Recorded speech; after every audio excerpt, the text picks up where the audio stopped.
Bismillahirrahmanirrahim. Assalamualaikum warahmatullahi wabarakatuh. Alhamdulillahi ala ihsani wa syukru lahu ala taufiqihi wa amtinani wa asyhadu an la ilaha illallah wahdahu la syarika lahu ta'ziman li sya'ni wa asyhadu anna Muhammadan abduhu wa rasuluhu da'ila ridwani. Allahumma salli alaihi wa ala alihi wa ashabihi wa ikhwani. Hadirin hadirat yang dirahmati oleh Allah Subhanahu wa taala, pada kesempatan pagi ini kita akan membahas buku yang baru, yaitu Mukhtasar Zadil Ma'ad, ringkasan dari kitab Zadul Ma'ad karya Ibnul Qayyim rahimahullah ta'ala. Kitab asalnya judulnya Zadul Ma'ad fi Hadi Khairil Ibad. Zad artinya bekal, Al-Ma'ad artinya hari kebangkitan, yaitu perbekalan untuk hari kiamat.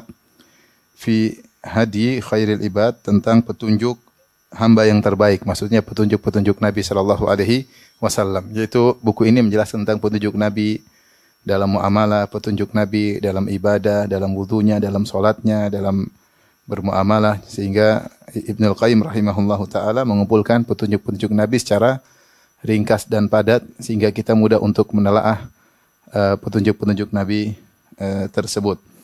Dan kitab Zadul Ma'ad yang saya miliki cukup tebal, ya, berjilid-jilid, kalau tidak salah 5 atau 6 jilid, ya. Maka dengan tulisan yang kecil-kecil, jadi buku isinya padat, maka butuh untuk diringkas, ya, butuh untuk diringkas untuk memudahkan. Dan beberapa ulama meringkas buku ini. Dan di antaranya adalah kitab Mukhtasar Zadil Ma'ad karya Syekh Muhammad bin Abdul Wahhab. Syekh Muhammad bin Abdul Wahhab, beliau meringkas kitab Zadul Ma'ad yang akan kita bahas, namanya Mukhtasar Zadil Ma'ad, ringkasan kitab Zadul Ma'ad, ya. Sebelum kita membahas tentang kitab Mukhtasar Zadil Ma'ad, perlu kita mengenal tentang sang penulis, yaitu Ibnul Qayyim rahimahullahu taala. Ibnul Qayyim rahimahullahu taala. Ibnul Qayyim rahimahullahu taala, ya. Nama beliau adalah Muhammad bin Abi Bakar.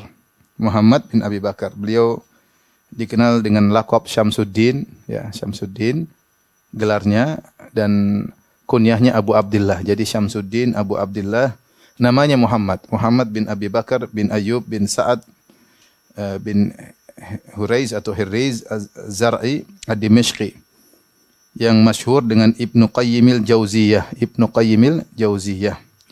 Adapun Al-Jauziyah adalah nisbah kepada madrasah yang dibangun oleh seorang yang bernama Muhyiddin Abul Mahasin Yusuf bin Abdurrahman bin Ali bin Al-Jauzi, wafat pada tahun 656 Hijriah, dan bapaknya Ibnul Qayyim pengurus madrasah tersebut. Bapaknya Ibnul Qayyim pengurus madrasah tersebut. Nah, pengurus madrasah Al-Jauziyah. Jadi madrasah atau sekolah itu namanya apa? Al-Jauziyah. Bapaknya Ibnul Qayyim pengurus di situ. Nah, pengurus dikenal dengan Qayyim. Seperti pengurus masjid disebut Qayyimul Masjid. Sementara pengurus madrasah Jauziyah dikenal dengan Qayyimul Jauziyah. Nah, Ibnu Qayyim anaknya, makanya disebut Ibnu Qayyimil Jauziyah. Ibnu Qayyimil Jauziyah. Kalau Al-Jauziyahnya kita hilang, kita bilang Ibnul Qayyim, yaitu anak sang pengurus. Pengurus madrasah. Jadi Al-Qayyim maksudnya pengurus. Adapun nama aslinya beliau adalah Muhammad bin Abi Bakar. Jadi bapaknya Abu Bakar itu adalah pengurus madrasah Al-Jauziyah. Maka disebut Ibnu Qayyimil Jauziyah, anak sang pengurus madrasah Jauziyah. Ini nama beliau. Adapun Ibnu Qayyim lahir pada tanggal 7 Safar tahun 691 Hijriyah, ya. Yaitu suatu daerah, ya, yang jauhnya kurang lebih 55 mil dari Damaskus atau Damashq, dari Damaskus. Sekarang sudah masuk dalam kota Damaskus. Dengan perkembangan zaman, tempat lahir Ibnu Qayyim sudah masuk dalam kota Damaskus. Dan beliau belajar dari banyak guru, ya, disebutkan tentang guru-guru beliau, dan di antara guru beliau yang sangat terkenal adalah Ibnu Taimiyah rahimahullahu taala. Ibnu Taimiyah rahimahullahu taala, ya. Beliau melazimi Ibnu Taimiyah dengan mulazamatan tamah, yaitu benar-benar melazimi secara totalitas. Sejak Ibnu Taimiyah balik dari Mesir pada tahun 712 Hijriyah sampai wafatnya 728 Hijriyah. Jadi berapa tahun? 712 sampai 728 sekitar 16 tahun. Jadi beliau melazimi Ibnu Taimiyah sekitar 18 tahun sampai ketika Ibnu Taimiyah di penjara, Ibnu Qayyim juga menemani di penjara. Dia belajar sampai Ibnu Taimiyah sampai meninggal dunia. Itu di antara sebab di mana Ibnu Qayyim mendapatkan ilmu yang sangat luas dan dia punya terpengaruh dengan gurunya yang luar biasa. Makanya di antara pujian Ibnu Hajar Al-Asqalani, Ibnu Hajar Al-Asqalani memuji habis tentang Ibnu Taimiyah dalam banyak pujiannya. Dan di antaranya beliau memuji Ibnu Taimiyah, kata Ibnu Hajar Al-Asqalani penulis Fathul Bari, syuhratu taqiyuddin, yaitu ketenaran Ibnu Taimiyah lebih tenar daripada matahari. Artinya benar-benar seperti tenarnya matahari, benar-benar terkenal Ibnu Taimiyah dengan kebaikan-kebaikan. Kemudian beliau menyebutkan keutamaan Ibnu Taimiyah. Beliau mengatakan di antara keutamaan Ibnu Taimiyah di antaranya ketika beliau meninggal yang hadiri janazah sangat banyak. Tidak pernah ada orang meninggal dihadiri dengan janazah dihadiri oleh orang yang melayat sebanyak itu. Kecuali Imam Ahmad di Baghdad. Imam Ahmad di Baghdad karena khalifah sayang sama Imam Ahmad sehingga memerintahkan orang untuk hadir pada jenazah Imam Ahmad. Adapun di zaman Ibnu Taimiyah ketika itu wali dari kota di mana beliau meninggal lagi sedang tidak di tempat. Dan banyak fuqaha yang membenci Ibnu Taimiyah. Banyak fuqaha yang kemudian tidak suka Ibnu Taimiyah, hasad dengan Ibnu Taimiyah. Namun ternyata yang hadir janazahnya sangat banyak. Ini disebutkan oleh Ibnu Hajar Al-Asqalani. Ini menunjukkan bagaimana keutamaan beliau karena tidak ada orang meninggal dihadiri janazah sebanyak seperti yang menghadiri janazahnya Ibnu Taimiyah. Setelah itu beliau berkata, "Walau lam yakun li Syekh Taqiyuddin min al-manaqib illa tilmidhuhu asy-syahir Asy-Syaikh Syamsuddin Ibnu Qayyim al-Jauziyah sahibu tasanif an-nafi as-sa'irah allati intafa'a biha al-muwafiq wal mukhalif lakana ghayatan fi ad-dalala ala 'idhamil manzilatihi." Kata Ibnu Hajar, kalau bukan keutamaan Ibnu Taimiyah kecuali cuma satu saja, yaitu muridnya, dia punya murid namanya Ibnu Qayyim. Ibnu Taimiyah keutamaannya banyak. Kata Ibnu Hajar, kalau tidak punya keutamaan kecuali pernah punya murid namanya Ibnu Qayyim al-Jauziyah. Pemilik tulisan-tulisan yang bermanfaat, yang tersebar, yang mengambil manfaat darinya baik yang mendukung maupun yang menyelisihi. Lakana ghayatan fid dalalah, maka ini sudah cukup menunjukkan puncak dalil tentang agungnya kedudukan Ibnu Taimiyah. Maksud saya Ibnu Hajar menyebutkan tentang agungnya Ibnu Taimiyah dengan menyebut muridnya. Siapa? Ibnu Qayyim. Bahkan kata Ibnu Hajar, seandainya Ibnu Taimiyah tidak punya manaqib, tidak punya keutamaan kecuali muridnya ini, maka sudah cukup. Bahkan di puncak dalil bukti bahwasanya kedudukan Ibnu Taimiyah rahimahullah sangatlah agung karena memiliki murid yang sangat hebat yaitu Ibnu Qayyim al-Jauziyah, memiliki tulisan-tulisan yang sangat luar biasa. Di antaranya kitab Zadul Ma'ad. Oleh karenanya Ibnu Hajar juga memuji dalam kesempatan yang lain, beliau berkata, "Kana jari'al jinan wasi'al ilm, 'arifan bil khilaf wa madhahibis salaf." Ya. Bahwasanya beliau adalah orang yang berani, ya Ibnu Qayyim berani, ya beliau kalau membantah beliau bantah, beliau menyampaikan pendapat beliau. Wasi'al ilm, kata Ibnu Hajar. Ibnu Qayyim ilmunya sangat luas, 'arifan bil khilaf, dia ngerti tentang khilaf-khilaf, dia ngerti. Wa madhahibi salaf, dan dia ngerti tentang mazhab-mazhab salaf. Sehingga Ibnu Hajar rahimahullah dalam Fathul Bari sering menukil dari Ibnu Qayyim, sering. Terkadang dia nisbahkan, dia sebut Ibnu Qayyim, terkadang dia tidak sebut nama. Tapi sering saya baca Fathul Bari, sering ini nukilan diambil dari siapa?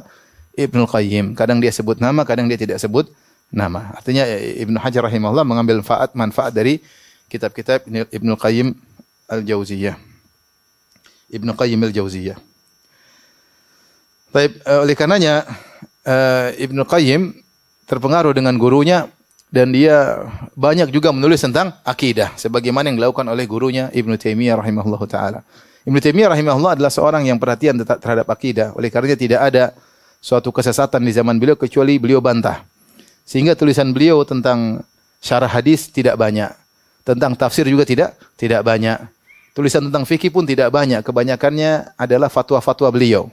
Tetapi fatwa beliau luar biasa yang dikumpulkan Majmu' Fatawa, di antaranya tentang fikih, ya luar biasa. Tapi sengaja nulis fikih dengan panjang lebar tidak diketahui kecuali misalnya Syarah Al-Umdah Ada diketahui sebagian buku beliau tentang Syarhul Umdah, tapi tulisan tentang fikih tidak banyak. Sampai sebagian ulama mengatakan seandainya Ibnu Taimiyah rahimahullah menulis tentang syarah hadis, seandainya Ibnu Taimiyah rahimahullah menulis tentang tafsir ayat-ayat Al-Quran, tapi beliau tidak sempat. Ada perkataan beliau tentang ayat-ayat dikumpulkan dan tafsiran beliau luar biasa. Namun beliau tidak pernah menyengaja untuk menulis tentang apa? Tafsir Al-Quran. Dan beliau juga tidak pernah menyengaja untuk menulis tentang tafsir hadis-hadis Nabi SAW. Kenapa? Karena sibuk membantah. Makanya buku Ibnu Taimiyah rata-rata intinya membantah. Ya. Misalnya membantah Nasara dalam kitabnya Al-Jawabus Sahih. Nasara pun beliau bantah. Membantah Syiah misalnya dalam kitab Minhajus Sunnah Nabawiyah. Ya. Beliau membantah misalnya Wahdatul Wujud. Beliau bantah Sufiyah. Beliau bantah penolak sifat. Ya. Beliau bantah filsafat. Buku beliau isinya banyaknya apa?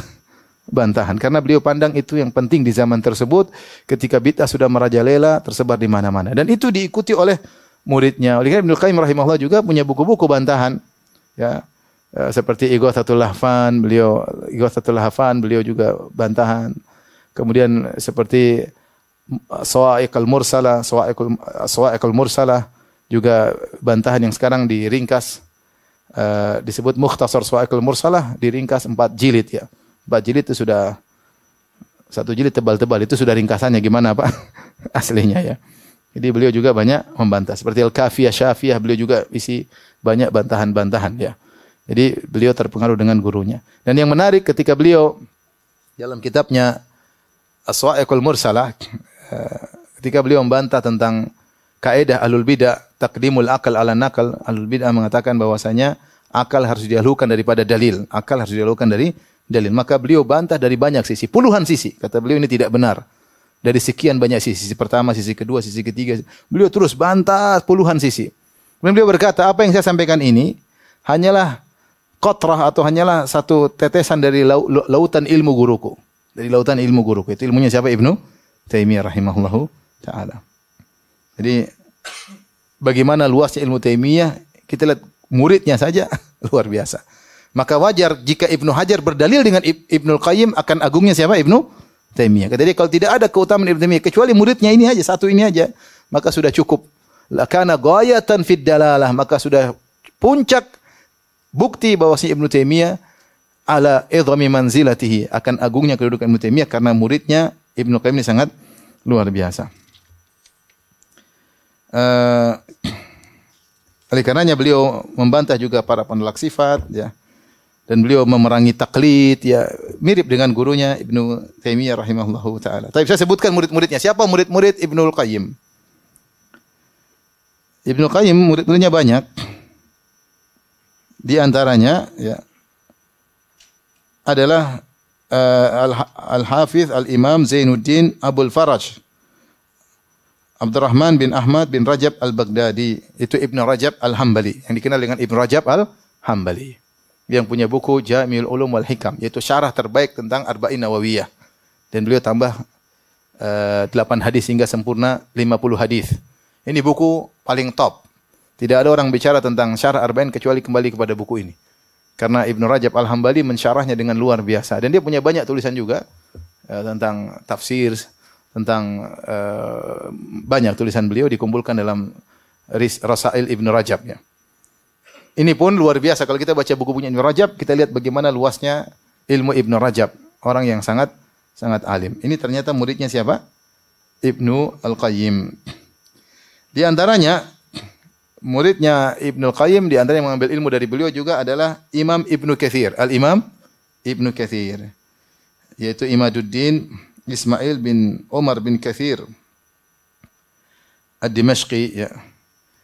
Yang punya buku di antaranya adalah tafsir Al-Quranil Azim, yaitu tafsir Ibnu Katsir yang masyhur, luar biasa tafsir tersebut, banyak faedah. Kemudian di antaranya kitab sejarah yaitu Al-Bidayah wan Nihayah, kitab tarikh tentang tarikh Islam ya. Dan bagaimana Az-Zahabi memuji Ibnu Katsir dengan berkata, Al-Imam Al-Mufti Al-Muhaddits Al-Bari Al-Faqih Al-Mutafannin Al-Mutqin Al-Mufassir. Kata Az-Zahabi, Ibnu Katsir adalah imam, sang ahli fatwa, ahli hadis, orang ahli dalam fikih, ahli dalam banyak ilmu, dan ilmunya kokoh, dan ahli tafsir. Kemudian di antara muridnya adalah Ibnu Abdul Hadi, ya, juga terkenal ahli hadis, ya. Ini di antara murid-murid Ibnul Qayyim yang sudah menunjukkan bagaimana hebatnya Ibnul Qayyim rahimahullahu taala. Adapun pujian ulama kepada Ibnul Qayyim banyak seperti pujian dari muridnya, ya.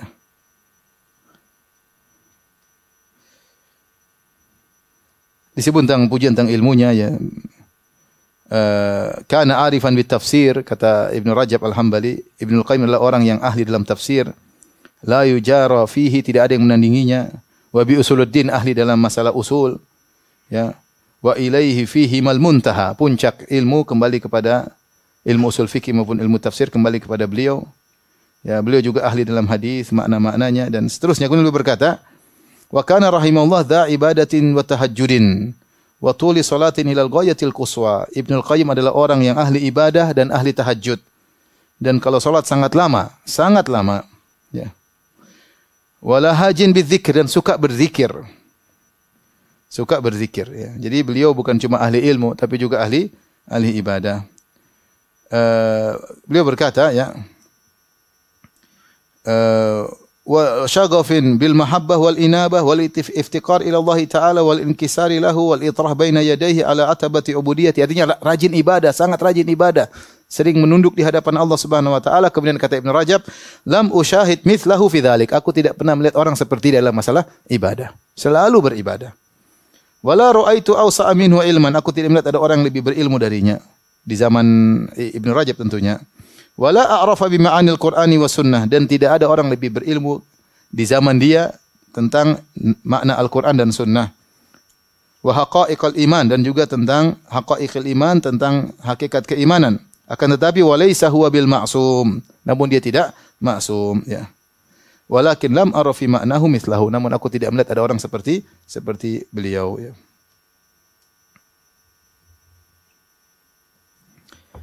Taib, masih banyak pujian, kita lanjutkan aja. Di antaranya adalah tulisan-tulisan beliau yang beliau tinggalkan sebagai saksi akan agungnya ilmu Ibnul Qayyim. Di antaranya misalnya dalam fikih dan usul fikih, buku yang sangat luar biasa judulnya I'lamul Muwaqqi'in an Rabbil Alamin. Ini buku tebal, ada dicetak beberapa jilid, ada ditahqiq sekian banyak jilid, ya. Ini tentang fikih dan usul fikih. Orang-orang yang para ulama dan para ustadz ngerti tentang agungnya buku ini, buku yang sangat hebat, ya. Kemudian juga Turuqul Hukmiyah fi Siyasati Syar'iyyah, tentang siasat juga beliau menulis. Kemudian Ighathatil Lahafan fi Makaidi Syaitan.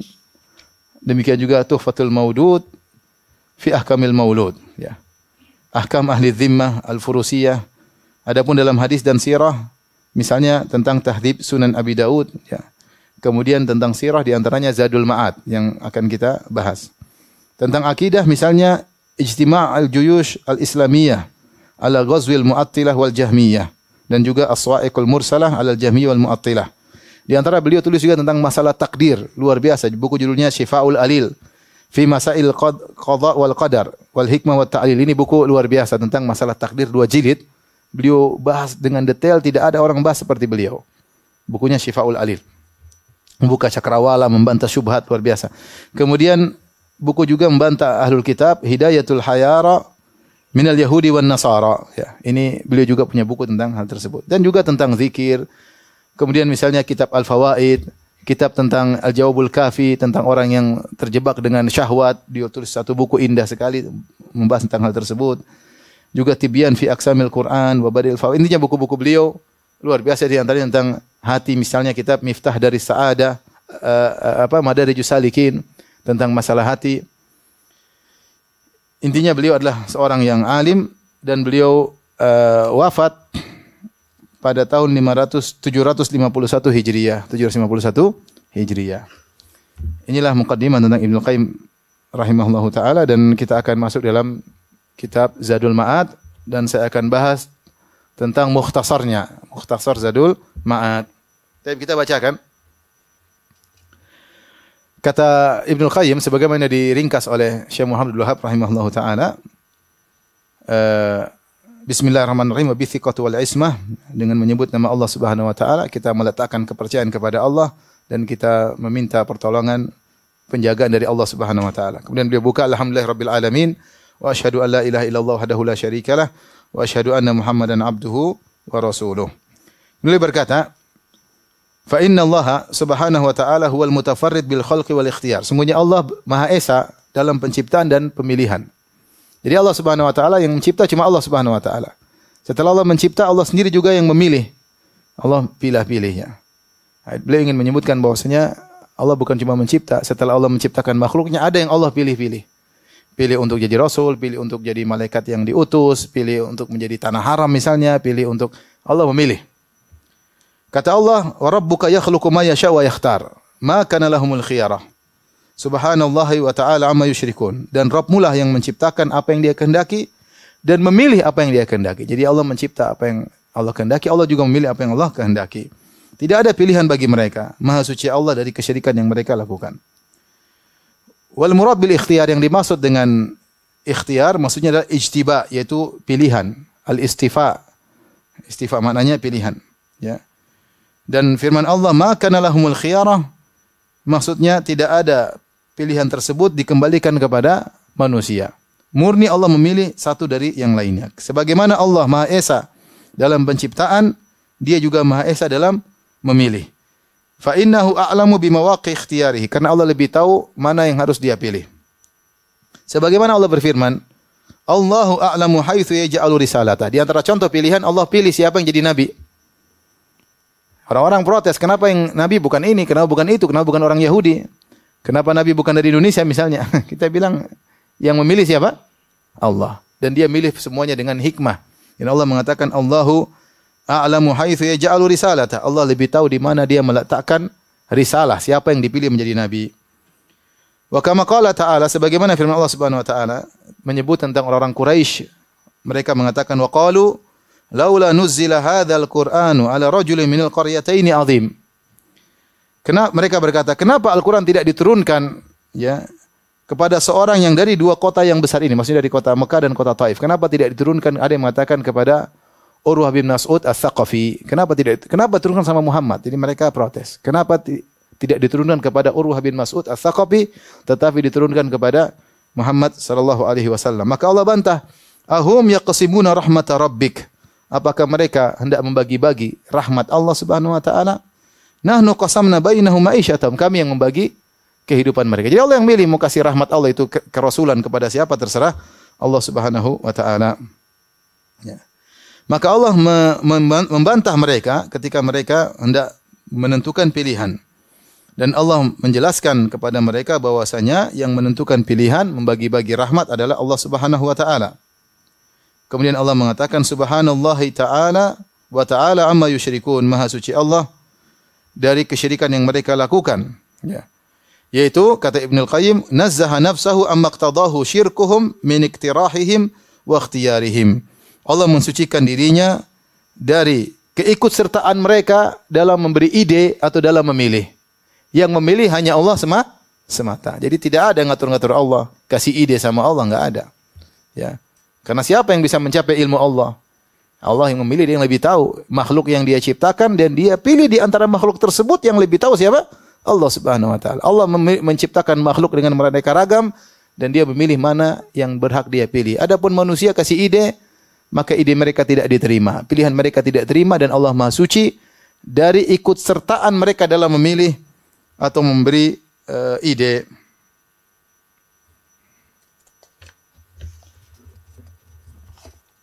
Ini sebenarnya mukadimahnya panjang banget ya, kalau kita baca puluhan lembar, tapi Syekh Abdul Wahab cuma ringkas, cuma 2 halaman setengah. Jadi antum sabar ya. Ini sudah diringkas. Ini pun tidak semua saya terjemahkan. Saya sudah meringkas ringkasan, Pak. Saya meringkas apa? Ringkasan ya. Kemudian Ibnu Qayyim menjelaskan, sebagaimana Allah telah menciptakan mereka, maka Allah juga memilih di antara ciptaannya. Wa hadzal ikhtiyar raji'un ila hikmati subhanahu, dan Allah pilih itu kembali kepada hikmah Allah Subhanahu wa taala.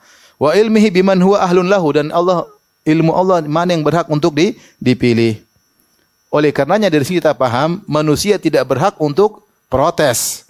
Manusia tidak berhak untuk kasih ide sebagaimana orang-orang Quraisy dan sekitarnya kasih ide, kenapa Al-Quran tidak diturunkan kepada Urwah bin Mas'ud As-Saqafi? Ada yang mengatakan, kenapa Al-Quran tidak diturunkan kepada Al-Walid bin Al-Mughirah? Orang Quraisy yang kaya raya, atau Urwah bin Mas'ud As-Saqafi adalah seorang dari Bani Thaqif, kabilah Thaqif yang punya pengalaman luar biasa, sering bersafar ke luar negeri, ke negeri Syam, ke Persia. Harusnya ini yang dipilih. Kata Allah, enggak, yang milih Allah. Karena ilmu mereka tidak sampai dengan ilmu Allah. Allah yang ciptakan makhluknya, dia yang lebih ngerti mana yang berhak untuk dipilih. Logika sederhana. Ya.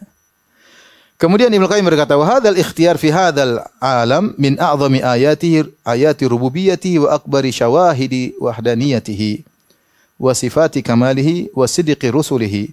Dan pilihan ini dalam alam semesta ini merupakan bukti terbesar rububiyah Allah. Allah yang mengatur alam semesta, yang menciptakan, memilih, terserah Allah. Dan bukti akan keesaan Allah Subhanahu wa taala dan sempurna sifatnya dan kebenaran para rasulnya. Kemudian Ibnu Qayyim menyebutkan contoh-contoh pilihan. Di antara pilihan Allah Subhanahu wa taala, ya, Allah pilih di kalangan malaikat, ya, ada yang dijadikan rasul, ya. Allah yastafi minal malaikati rusulan. Allah ciptakan banyak malaikat. Tidak semua malaikat jadi rasul. Antara utusan Allah dengan apa? Tidak dijadikan utusan kepada para nabi. Tidak semua malaikat jadi utusan kepada para nabi. Di antara malaikat ada yang dipilih. Di antaranya malaikat apa? Jibril. Sebagaimana Nabi SAW ketika berdoa, beliau menyebutkan 3 malaikat. Allahumma rabba Jibril wa Mikail wa Israfil. Fatiras samawati wal ard. Alimal ghaib wa syahada. Anta takum baina ibadika fima kanu fi ikhtalifun. Ini doa Nabi. Nabi pernah berdoa, ya Allah, sang penguasa malaikat Jibril, malaikat Mikail dan malaikat Israfil. Pencipta langit dan bumi. Yang mengetahui yang gaib maupun yang nampak. Engkau yang menghukum di antara hamba-hambamu ketika mereka berselisih. Ihdini lima ikhtalifa fihi minal haqqi biiznik. Tunjukkanlah aku dari perselisihan mereka kepada yang benar. Innaka tahdi man tasya'u ila siratim mustaqim. Sungguhnya engkau memberi petunjuk kepada siapa yang kau kehendaki kepada jalan yang lurus. Ini di antara doa kalau kita bingung mana yang benar yang salah, kita baca doa ini. Karena manusia banyak berselisih. Engkau yang beri petunjuk kepada siapa yang engkau kehendaki. Allah, tunjukkanlah aku pada jalan yang benar. Tetapi di awal doa ini Rasulullah menyebutkan 3 malaikat. Jibril, Mikail, Israfil. Malaikat banyak jumlahnya. Jutaan, mungkin miliaran jumlah malaikat. Kenapa cuma 3 disebutkan? Allah yang pilih. Ternyata 3 malaikat ini terkait dengan kehidupan. Malaikat Jibril terkait dengan kehidupan hati. Makanya Allah mengatakan ruhan min amrina. Ya, kami turunkan kepada manusia melihat malaikat Jibril ruh. Disebut ruh karena memberi kehidupan kepada apa? Kepada hati. Dengan adanya Al-Quran, hati yang mati menjadi apa? Hidup. Mikail menurunkan hujan sehingga menimbulkan kehidupan di atas muka bumi. Israfil peniup apa? Sangkakala yang mati jadi hidup kembali. Sehingga 3 malaikat ini malaikat yang spesial. Padahal malaikat begitu banyak, tapi di antara sekian banyak malaikat ada yang dipilih oleh Allah untuk berkaitan dengan kehidupan terkait, yaitu 3 malaikat tersebut. Demikian juga di antara pilihan Allah adalah Allah memilih para nabi di kalangan anak-anak Adam. Anak Adam jumlahnya berapa? Banyak. Di antaranya kita-kita ini. Banyak ya. Jadi sejak Nabi Adam ada sampai sekarang entah sudah. Sekarang aja udah miliaran. Sudah banyak, sudah miliaran yang meninggal dan miliaran yang sedang hidup dan miliaran yang akan apa? Hidup. Namun dari sekian miliaran manusia, Allah pilih di antara mereka ada yang menjadi para rasul. Jumlah rasul khilaf di kalangan para ulama. Ada yang mengatakan jumlah rasul 313, ada yang bilang 315. Datang dalam hadis terkait hal ini, sebagian hadis sanadnya lemah, sebagian hadis sanadnya diperkuat ya. Dari sekian ratus para rasul, Allah pilih ulul azmi cuma 5. Cuma 5. Siapa ulul azminya rasul? Nabi siapa? Nuh. Kemudian Ibrahim, Musa, Isa, Nabi Muhammad sallallahu alaihi wasallam. Dari rasul dipilih lagi ulul azmi. Ya. Kemudian di antara 5 ulul azmi tadi dipilih lagi 2 al-khalilan, 2 kekasih Allah. Siapa? Ibrahim alaihissalam dan Nabi Muhammad sallallahu alaihi wasallam. Wattakhadallahu Ibrahim khalila. Allah menjadikan Ibrahim sebagai kasihnya. Rasulullah mengatakan, "Innallaha attakhadhani khalila kama attakhadha Ibrahim khalila." Allah menjadikan aku kekasih sebagaimana Allah menjadikan Ibrahim sebagai kekasih. Kemudian dari sekian banyak manusia Allah pilih keturunan Ismail. Kemudian dari sekian banyak keturunan Ismail, Allah pilih anak-anak Kinanah bin Khuzaimah. Yaitu kakek-kakek buyut Nabi SAW. Kemudian dari Kinanah Allah pilih Quraisy. Dari Quraisy Allah pilih Bani Hashim. Dari Bani Hashim Allah pilih pimpinan seluruh anak Adam. Yaitu siapa? Nabi Muhammad SAW. Allah pilih. Terserah Allah. Allah yang lebih tahu mana yang dipilih. Dari seluruh umat-umat para nabi, Allah pilih umat terbaik, umatnya Nabi Muhammad SAW. Seluruh nabi punya umat. Umat yang terbaik, umat Nabi Muhammad SAW. Dari sekian umat Nabi Muhammad yang terbaik, para sahabat Nabi SAW. Siapa yang pilih? Allah Subhanahu wa Ta'ala. Ya. Taib. Apa tujuannya pembahasan tentang pilihan ini? Ya. Wal maksud anna Allah Subhanahu wa taala ikhtara min kulli jinsin atyabahu. Maksudnya Allah memilih di antara setiap jenis yang terbaik. Fakhtassahu li nafsihi, dan Allah khususkan untuk dirinya, ya. Fa innahu subhanahu thayyibun la yuhibbu illa thayyib. Karena Allah adalah Maha baik dan Allah tidak menyukai kecuali yang baik pula. Seperti datang dalam hadis, innallaha thayyibun la yaqbalu illa thayyiban. Allah Maha baik, Allah tidak menerima kecuali yang baik. Wala yaqbalu minal qaul wal amal was sadaqa illa thayyib. Allah tidak menerima dari perkataan maupun perbuatan maupun sedekah kecuali yang baik. Wa bihadza yu'lamu unwanu sa'adatil abdi wa syaqawatihi. Fa inna thayyib la yunasibu illa thayyib wa la yarda illa bihi wa la yaskunu illa ilaihi wa la yatma'innu qalbuhu illa bihi. Falahu minal kalam al-kalamu thayyib alladhi la yas'adu ila Allah illa huwa. Dijelaskan tentang maksudnya orang yang bahagia adalah orang yang baik, yang tidak pantas bagi dia kecuali yang baik pula. Yang Allah hanya ridha kepada orang yang baik. Allah tidak menerima amalan kecuali amalan yang baik. Adapun yang buruk-buruk, perkataan buruk seperti dusta, ghibah, namimah tidak diterima oleh Allah Subhanahu wa taala. Amal pun demikian, amal yang baik yang diterima oleh Allah. Adapun amal yang tidak baik tidak diterima oleh Allah Subhanahu wa taala. Akhlak pun demikian. Akhlak yang baik diterima oleh Allah Subhanahu wa taala. Seperti sabar, rahmat, ya, jujur, hati yang bersih, tawadhu. Adapun amal yang akhlak yang buruk seperti sombong, angkuh dan yang lain tidak diterima oleh Allah Subhanahu wa taala. Demikian juga makanan yang baik yang diterima oleh Allah Subhanahu wa taala dan seterusnya, ya.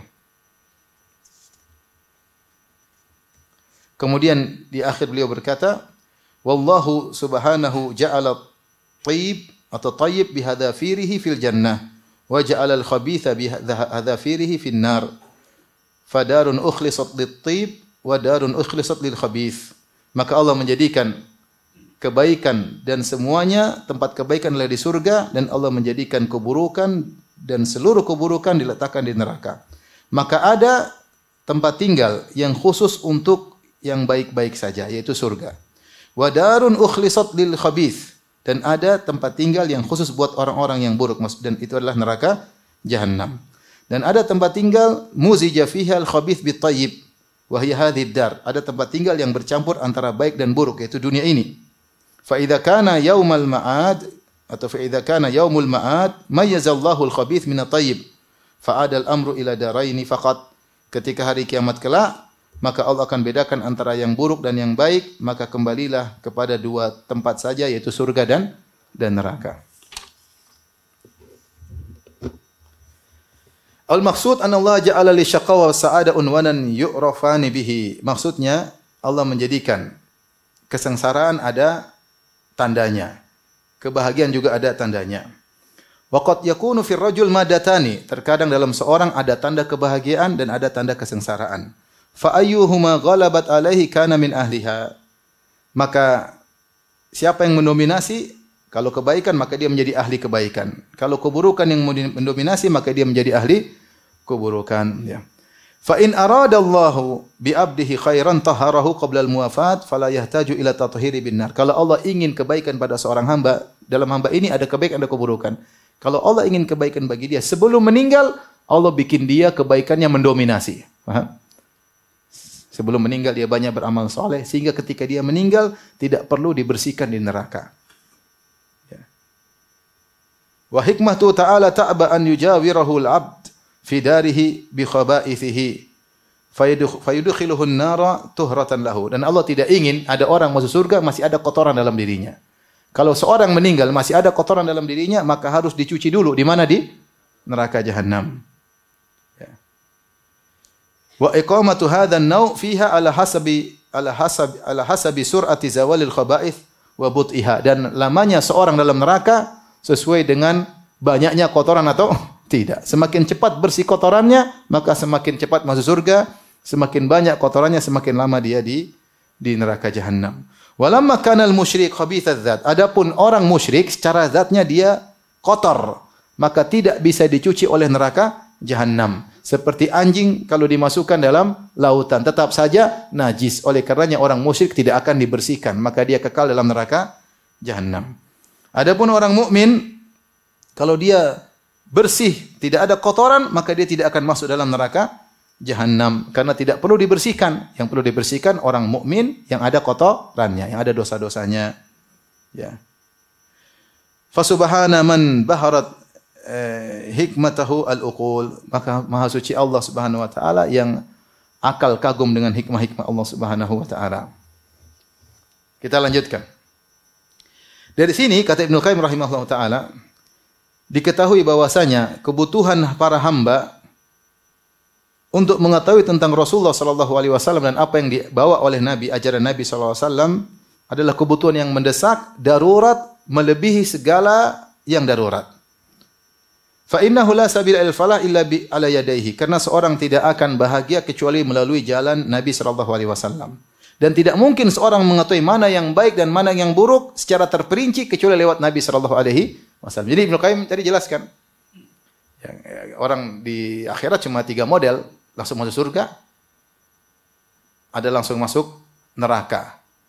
Yang masuk neraka juga 2 model, ada yang masuk neraka kemudian masuk surga karena ada kotoran, dan ada yang masuk neraka selama-lamanya karena tidak bisa dicuci, karena dia najis, itu orang musyrik.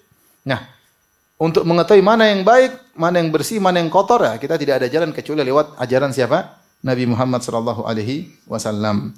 Oleh karenanya, di sini Ibnu Qayyim ingin menjelaskan, tidak mungkin kamu mengetahui mana yang baik, yaitu amal soleh, perkataan yang baik, akhlak yang baik, muamalah yang baik, jual beli yang baik, makanan yang halal. Dan tidak mungkin kau tahu bagaimana akhlak yang buruk secara terperinci, ya. Kalau secara logika mungkin, tapi secara terperinci, mana yang haram, perkataan yang haram dengan detail-detailnya, ghibah, namimah, semua. Amalan hati yang haram yang mana, perkataan yang haram yang mana, muamalah yang tidak benar yang mana, tidak mungkin kau tahu secara terperinci kecuali dari jalan siapa? Nabi sallallahu alaihi wasallam. Dari sini kebutuhanmu untuk mengetahui petunjuk Nabi lebih daripada segala kebutuhan. Itulah kenapa kita harus baca kitab Zadul Ma'ad. Karena di sini berisi tentang petunjuk-petunjuk siapa? Nabi sallallahu alaihi wasallam.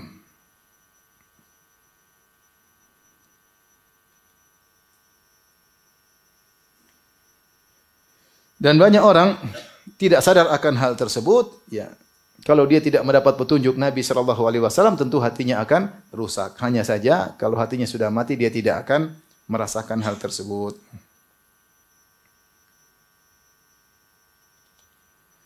Kata beliau, wa idza kanati sa'adatu mu'allaqatan bi hadyihi sallallahu alaihi wasallam, jika kebahagiaan terkait dengan petunjuk Nabi sallallahu alaihi wasallam, fayajibu ala kullin man ahabba najata nafsihi an ya'rifa min hadyihi wa siratihi. Maka wajib bagi seorang ingin selamat untuk mengenali petunjuk Nabi dan sirah Nabi, ya.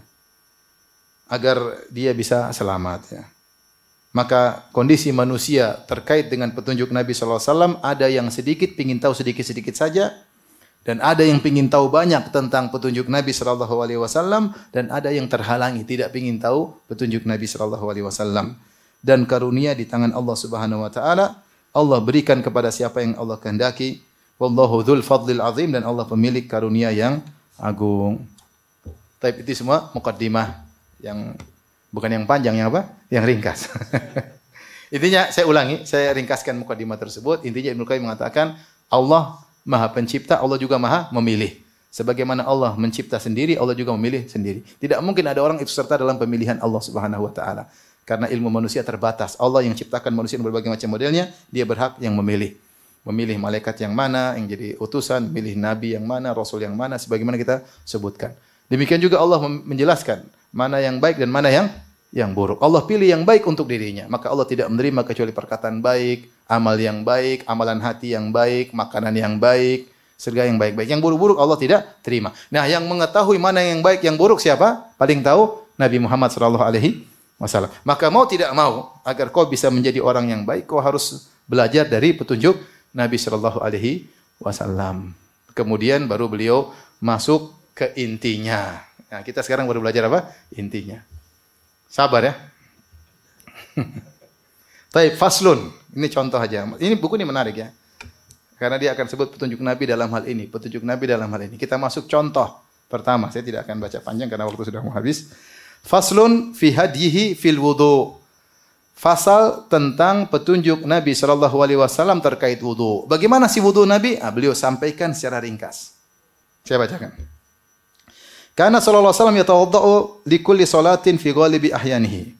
Bahwasanya Rasulullah SAW itu biasanya kalau setiap salat dia berwudu. Jadi mau salat zuhur beliau berwudu, mau salat asar beliau berwudu, mau salat maghrib beliau berwudu lagi, mau salat isya beliau berwudu lagi. Maka dikatakan sunnah kalaupun seorang sudah berwudu ingin wudu lagi karena salat baru boleh meskipun dia belum batal. Karena kebiasaan Nabi adalah setiap salat berwudu lagi.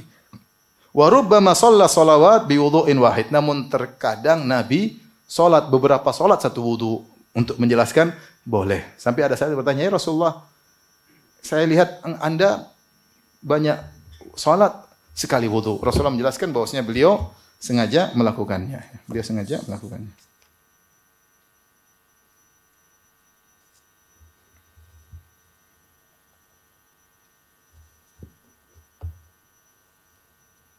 Tapi kemudian beliau berkata lagi, wa kana yatawaddau bil mut taratan wa bi thulutsaihi taratan. Rasulullah terkadang berwudu dengan satu mut. Satu mut itu satu begini air.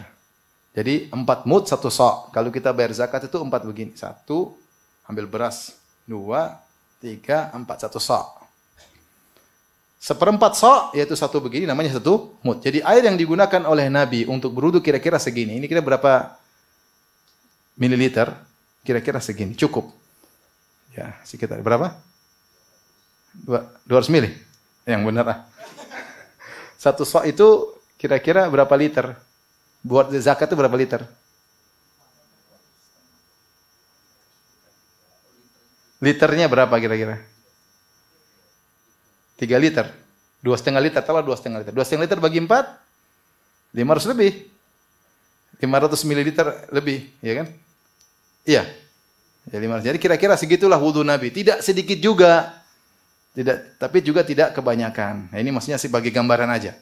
Jadi antum ambil beras 1 sa' buat bayar zakat, antum bagi 4. Kira-kira itu ukuran air wudu Nabi. Kalau dia 2,5 liter atau 3 liter ya bagi 4 aja. Kira-kira 500 mililiter apa? Lebih. Ya, setengah liter lebih. Pastikan berapa? Coba lihat. Coba. Zakat berapa liter? Ya. Wa bi thulutsaihi taratan, terkadang 2/3 mud. 2/3 mud. Coba lihat dulu di Google. Zakat berapa liter? Banyak lagi. 3,5 liter ya. 3,5 bagi 4 berapa? Ya, berarti cukup banyak ya. Cukup banyak. Baik. Wa kana min aisarin nasi sabban lima'il wudu. Sangat mudah beliau tuangkan air untuk berwudu. Ya. Ya sedikit, beliau tidak boros ya. Tapi juga tidak pelit ya, biasa. Wa yuhadziru ummatahu minal israf fihi, dan Rasulullah memperingatkan umatnya dari sikap berlebih-lebihan dalam berwudu. Tidak boleh. Jadi wudu maksimal berapa kali? 3 kali ya. Siapa yang berwudu lebih daripada itu maka dia telah israf ya. Telah melakukan hal yang berlebihan. Jadi wudu paling maksimal berapa kali? 3 kali. Bahkan dalam hadis disebutkan ada syaitan innalil wudu syaitanan yuqal lahu walhan. Fattaku waswasal ma ya. Datang dalam riwayat tapi hadisnya lemah ya. Syaitan di waktu wudu ada syaitan namanya walhan, bikin waswas dalam air ya, sehingga orang akhirnya berbanyak. Tapi intinya Rasulullah SAW melarang orang berlebihan dalam berwudu. Kemudian Wa sahha anhu annahu tawadda'a marratan. Rasulullah SAW telah sahih pernah berwudu sekali-sekali. Semua sekali. Tangan sekali, wajah sekali, kaki. Untuk menunjukkan sahnya. Ini perlu kita berwudu sekali-sekali kalau di pesawat ya. Jangan berwudu 3 kali. Apalagi was-was 4 kali ngabisin air ya. Jadi sekali-sekali. Wa marratain. Rasulullah SAW juga pernah berwudu 2 kali. Dan yang sering wa salasan. Rasulullah SAW berwudu 3 kali. Jadi boleh sekali-sekali. Boleh 2 kali seluruhnya, boleh 3 kali. Bahkan boleh mencampur wa fi ba'dil a'dha marratain wa ba'dhiha thalathan. Terkadang sebagian anggota wudu 2 kali, terkadang sebagian 3 kali. Jadi kalau orang campur ada yang 1, ada yang 2, ada yang 3 enggak ada masalah. Yang penting satunya ada. Yang penting minimal 1, maksimal berapa? 3. Dicampur boleh, enggak ada masalah. Kemudian wa kana yatamadmadu wa yastanshiqu taratan bi ghurfah wa taratan bi ghurfatain wa taratan bi thalath. Dan Rasulullah SAW yatamadmad yaitu berkumur-kumur dan wastansyik dan menghirup air di hidung ya. Terkadang sekali cidukan, terkadang 2 kali cidukan, terkadang 3 kali cidukan. Kata Ibnu Qayyim dalam kitabnya Zadul Ma'ad, kalau sekali cidukan maka tidak mungkin kecuali air ini digunakan untuk kumur sekaligus hidung. Karena Rasulullah SAW pernah berwudu dengan sekali cidukan. Kalau 2 cidukan mungkin 1 cidukan buat mulut, 1 cidukan buat apa? Hidung. Tapi ketika disebutkan Rasulullah SAW pernah berwudu dengan 1 cidukan untuk kumur dan hidung, berarti menunjukkan pasti Rasulullah SAW menggunakan sebagian untuk berkumur, sebagian untuk apa? Dihirup. Jadi diambil, dihirup. Kemudian dilepas dengan tangan kiri. Istinthar. Jadi terkadang sekali, terkadang 2, terkadang 3 kali. Wa kana yasilu bainal madmadah wal istinsyaq. Rasulullah SAW menyambung antara madmadah wal istinsyaq ya, langsung. Wa kana yastansyiq bil yumna wa yunthir wa yantathir bil yusra. Rasulullah SAW istinsyaq dengan menghirup air dengan tangan kanan dan beliau melepas dengan tangan apa? Kiri. Dilepas dengan tangan kiri. Ini menunjukkan bahwa istinsyaq dalam karena butuh untuk dipegang untuk dilepas. Makanya dalam hadis kata Rasulullah SAW, "Wa balik fil istinsyaq illa an takuna sha'iman." Bersungguh-sungguhlah engkau dalam menghirup air di hidung kecuali kau sedang berpuasa. Kalau berpuasa jangan berlebihan, nanti bablas melegakan pernapasan. Oleh karenanya secukupnya. Tapi kalau tidak puasa, hirup yang dalam. Sampai butuh tangan kiri untuk melepaskannya. Berarti butuh apa? Berarti dalam kemudian dilepaskan. Wa kana yamsah ra'sahu kullahu taratan. Dan Rasulullah SAW semua wudunya hanya mengusap kepala sekali.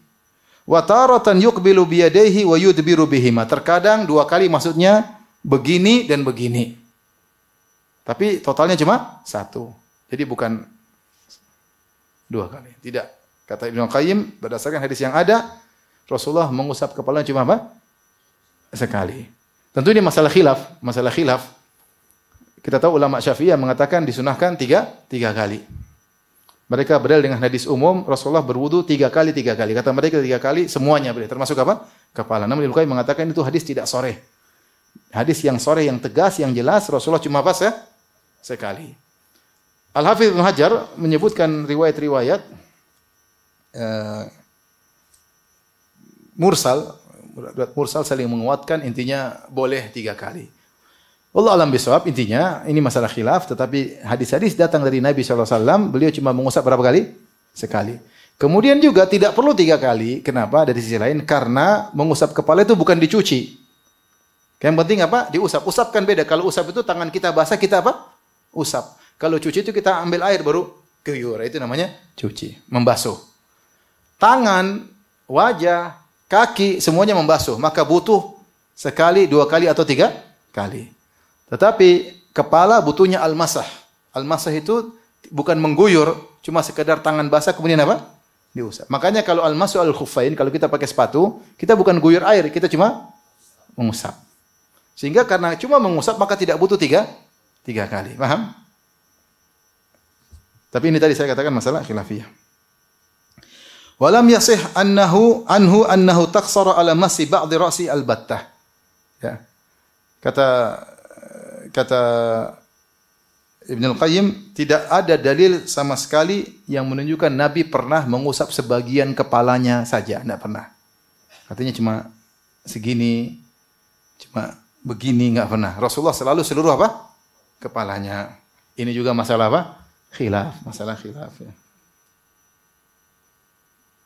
Ini tadi tadi disebut oleh Fathul Bari oleh Ibnu Hajar, beliau menyebutkan riwayat-riwayat yang mursal tentang hal ini ya. Menyebutkan bahwasanya Rasulullah SAW mengusap sebagian kepalanya saja, tapi hadisnya semuanya dhaif. Cuma Rasulullah mengatakan dengan dikumpulkan hadis dhaif ini menjadi sahih. Tapi yang hadis yang benar-benar sahih tanpa ada khilaf, Rasulullah tidak pernah mengusap sebagian kepalanya. Walakin kana idza masala nasiyatihi kammala 'alal imamah. Tetapi Nabi pernah mengusap cuma ubun-ubunnya saja ketika beliau pakai sorban. Jadi beliau begini, terus beliau lanjutkan ke sorban. Paham? Tapi kalau cuma begini aja, enggak ada hadis yang sahih, kata Ibnu Qayyim rahimahullah. Yang ada Rasulullah mengusap ala nasiyah wa alal imamah. Jadi begini dan lanjut. Karena yang bagian belakang tertutup imamah dan rukhsah cukup diwakili di atasnya. Seperti khuf, diusap di bagian atasnya. Walam yatawadda illa tamatmat wastanshaq. Dan Rasulullah SAW tidak pernah berwudu kecuali berkumur-kumur dan menghirup air. Tidak ada. Walam yuhfat anhu annahu akhalla bihima marratan wahidah. Tidak ada satu hadis pun Rasulullah SAW pernah wudu tanpa berkumur-kumur dan tanpa istinsyaq. Selalu kalau beliau berwudu, berkumur-kumur dan istinsyaq. Maka khilaf di kalangan para ulama. Apa hukum berkumur-kumur beristinsyaq? Mazhab Hambali hukumnya wajib. Mazhab yang lain mengatakan sunnah. Tetapi semua sepakat itu sunnah. Cuma khilaf wajib atau tidak. Kalau kita ingin wudu kita sempurna seperti Nabi, maka kita lakukan terlepas hukumnya wajib atau sunnah. Wa kadzalikal wudu'u murattaban mutawaliyan. Demikian juga wudu Nabi tidak pernah kecuali berurut. Ya, pertama wajah, kemudian tangan, kemudian kepala, baru kaki. Enggak pernah kebalik, kepala dulu, kaki dulu, baru apa? Kepala enggak pernah sama sekali. Walam yukhil bihi marratan wahidah. Sekalipun Nabi tidak pernah melanggar urutan tersebut. Wa kana yaksilu rijlaihi idza lam yakuna fi khuffaini wala jawrabain. Dan Rasulullah SAW kalau tidak pakai khuf, tidak pakai sepatu atau tidak pakai jawrab yaitu kaos kaki yang tebal, beliau selalu kalau tidak pakai beliau pasti mencuci kedua kakinya. Bukan seperti orang Syiah yang tidak pakai sepatu tetap cuma usap bagian atasnya. Orang Syiah tidak pernah cuci kaki. Kalau mereka wudu meskipun tidak pakai sepatu mereka hanya ngusap. Kata Ibnu Qayyim tidak pernah ada Nabi kalau tidak pakai sepatu pasti cuci apa? Kaki. Wa yamsahu udhunai ma'a ra'sihi dhahirahuma wa batinahuma. Dan Rasulullah SAW mengusap kedua telinganya baik zahir maupun batin. Zahirnya diusap, batinnya juga dalamnya juga diusap. Wa kullu haditsin fi adhkaril wudu' allati tuqalu alaihi fakadzibun. Seluruh hadis-hadis tentang doa setelah wudu semuanya hadis dusta kecuali hadis-hadis berikut. Di antaranya semua hadis tentang zikir wudu, tentang zikir dalam wudu. Misalnya habis kumur-kumur baca apa, paham? Habis cuci tangan baca apa, semuanya hadis palsu kata Ibnu Qayyim. Dan dia ahli hadis. Dia ngerti ini hadis palsu. Tidak ada hadis yang sahih menunjukkan kalau kumur baca ini, cuci wajah baca ini. Maka kita dapat sebagian orang kalau wudu lama, dia kumur baca doa. Usap wajah baca lagi. Tangan baca zikir lagi. Tangan kiri baca zikir lagi. Ini semua hadis palsu.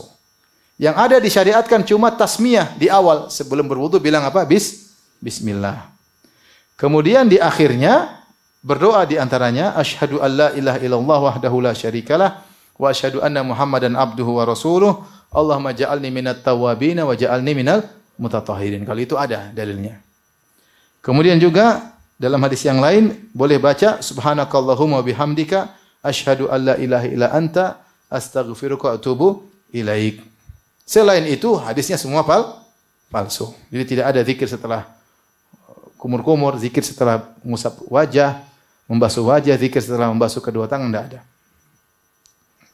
Walam yakun yaqulu fi awwalihi nawait. Dan Rasulullah tidak pernah bilang nawaitul wudu'a ketika mau wudu. Enggak ada. Dalam hadis palsu pun tidak ada.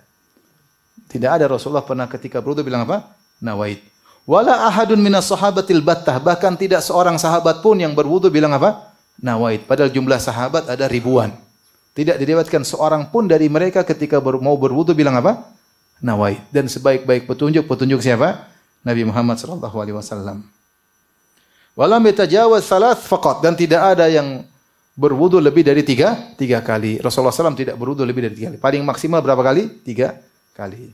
Tentu ini masalah khilaf atau sebagian ulama Syafi'iyah dan sebagian ulama mutaakhirin mengatakan dianjurkan untuk berniat melafalkan niat sebelum ibadah, mau salat, mau wudu, mau mandi, mau apapun ada nawaitu usolli, masalah khilafiyah. Mereka mengatakan memang benar melafalkan niat bukan kewajiban, yang wajib cuma di hati, sudah cukup. Cuma melafalkan niat kata mereka untuk mengkokohkan biar kita enggak lupa. Maka supaya untuk mengkokohkan kita bilang dengan lembut nawaitu al-wudu'a. Bukan bilang keras-keras nawaitu al-wudu'a. Ini sudah enggak perlu. Sama kata mereka kalau kamu mengucapkan usolli maksudnya untuk mengingatkan, jadi usolli fardhu dhuhri, untuk mengkokohkan hati. Itu tujuan mereka sehingga mereka mengatakan dianjurkan untuk melafalkan niat. Ini masalah khilafiyah. Tapi mereka sepakat yang jadi wajib itu yang di hati, bukan yang di lafal. Kalau seorang lupa melafalkan tapi niatnya ada, maka semua sepakat sah. Karena yang jadi patokan bukan di lafal. Lafalnya cuma membantu. Namun yang benar, pendapat yang mengatakan tidak disunahkan sama sekali. Karena agama Islam mudah, dan di zaman Nabi ada orang-orang Arab Badui baru masuk Islam, dan orang-orang dari luar Arab juga baru masuk Islam. Namun Nabi dan para sahabat tidak pernah mengajarkan mereka, kalau mau berwudu, mau sholat, mau apapun bilang nawaitu. Paham? Sehingga yang terbaik, meskipun masalah khilafiyah, kita katakan wudu yang terbaik wudunya Nabi dan wudunya para sahabat. Dan wudunya Nabi, wudu para sahabat tidak pakai apa? Nawaitu. Tapi tidak usah ribut, ini masalah apa? Khilafiyah. Wa kadzalika lam yathbut anhu annahu tajawaza al-mirfaqaini wal ka'bain. Dan demikian juga tidak ada hadis yang sahih bahwasanya Rasulullah SAW ketika berwudu melewati 2 siku. Sampai di sini enggak ada hadisnya. Enggak ada hadis sahih Rasulullah melewati apa sampai di lengan atas. Paling full cuma di siku, melebihi siku sedikit ya. Dan juga tidak pernah berwudu melebihi 2 mata kaki, yaitu sampai ke betis enggak pernah. Kalau usap kaki paling maksimal cuma di mata kaki. Walam yakum ya'tadu tanshifa a'dha'ihi. Dan bukan kebiasaan Nabi kalau sudah habis wudu dia lap bekas wudunya. Bukan berarti enggak boleh. Tapi bukan kebiasaan Nabi kalau habis wudu kemudian ngelap apa? Bekas wudu. Ya. Wa kana yukhallilu lihyatahu ahyanan wa lam yuwadhib ala dhalik. Dan Nabi terkadang menyela-nyela jenggotnya terkadang, namun beliau tidak mendawamkan. Seringnya beliau tidak menyela-nyela, cukup begini aja karena jenggot Nabi lebat. Para ulama mengatakan jenggot terlihat. Kalau jenggot yang kelihatan apa? Kulitnya, maka kulitnya yang kena. Kalau jenggotnya tebal, cukup jenggotnya saja, tidak perlu disela-sela. Karena Nabi tidak selalu menyela-nyela, kadang-kadang saja. Wa kadzalika takhlilul asabi' wa lam yakun yuhafidz alaihi. Demikian juga menyela-nyela jari kaki. Rasulullah SAW juga tidak senantiasa melakukannya. Tidak senantiasa. Terkadang dalam riwayat Rasulullah menggunakan jari kelingking untuk menyela jari-jari kaki, namun tidak sering beliau lakukan. Maka tidak tanpa menyela-nyela jari kaki pun tidak jadi masalah. Wa amma tahrikul khatam faruya fihi haditsun dhaif. Adapun Rasulullah ketika berwudu cincinnya digoyang-goyang, maka hadisnya dhaif. Sudah habis waktu ya. Ini metodenya Ibnu Qayyim seperti itu. Dia ringkas, begini, masih panjang nanti masalah khufain, masalah tayamum, masalah salat dan begitu asik kalau kita baca kesimpulan dari hadis-hadis Nabi, beliau ringkaskan. Beginilah petunjuk Nabi ketika berwudu, beginilah petunjuk Nabi ketika salat malam, beginilah petunjuk Nabi ketika bertayamum, beginilah petunjuk Nabi ketika mengusap 2 khuf dan seterusnya. Dan insyaallah kita lanjutkan pada kesempatan berikutnya. Wallahu taala alam bisawab. Subhanakallah bihamdik asyhadu an la ilaha illa anta astaghfiruka wa atubu ilaik. Assalamualaikum warahmatullahi wabarakatuh.